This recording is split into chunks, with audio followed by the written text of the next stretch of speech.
I want to tell you the time is on us right now. The bill is coming due.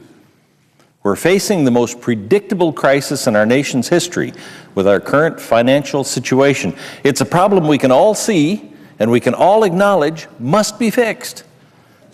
We've raised the debt ceiling 74 times since 1962, and we've raised the limit 10 times since 2001. But listen to this. In the last 4 years, we've raised the debt ceiling 5 times. It's accelerating. What does this tell us about our spending habits? The numbers don't lie. It tells us that we've had to raise the debt ceiling to keep up with increased federal spending. It tells us we've forgotten entirely how to live within our means. It tells us we need to make serious decisions about cutting federal spending. And we need to make those decisions now. After lecturing us about the need to be in Washington and the need to get our work done, one would assume that the president would take us up on our offer to meet. Instead, his spokesperson said, meeting with Senate Republicans was, quote, not a conversation worth having, end quote. Rather than staying in Washington to work on the debt and deficit, the president chose to fly to a fundraiser in Philadelphia. Republicans have been engaged in efforts to fix the debt and deficit since the election last fall. House Republicans passed a serious budget that would cut $6 2/10 trillion over the next decade. Not enough, but substantial.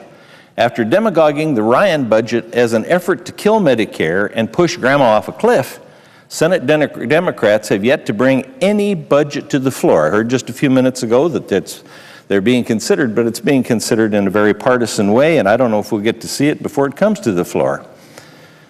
But we've gone 800 days without passing any sort of budget.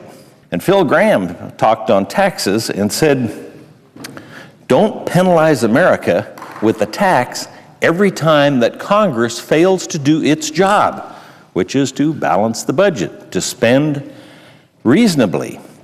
Failure on Congress's part doesn't warrant taxing Americans. So where do we go from here?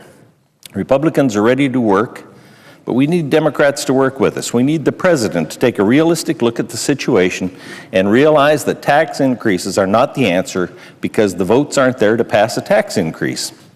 Now, rather than taking the lead and selling a plan, the president has tried to stay above the fray and instead spent his time criticizing Republicans who have come up with a variety of plans. That isn't productive. It isn't helpful. It won't lead to a deal. We need to end the finger pointing and show the plan. Show us the plan. Bipartisanship is not really about compromise. It's about what you leave out or finding an alternate way to accomplish a mutually agreeable goal. I know it works. I've seen it happen. But we have to really get to work. We can't just keep raising the debt ceiling. We can't just tax more every time we have a good idea. We have to address the spending problem in Washington, and we have to figure out some solutions to correct our long-term budget outlook. We're here through this July recess, but we're still not doing anything that's proactive, productive. The Democrats are the Senate majority. They control the floor. Yesterday we did a nothing vote to see if everybody was back. We want to vote. We won't vote until tomorrow now.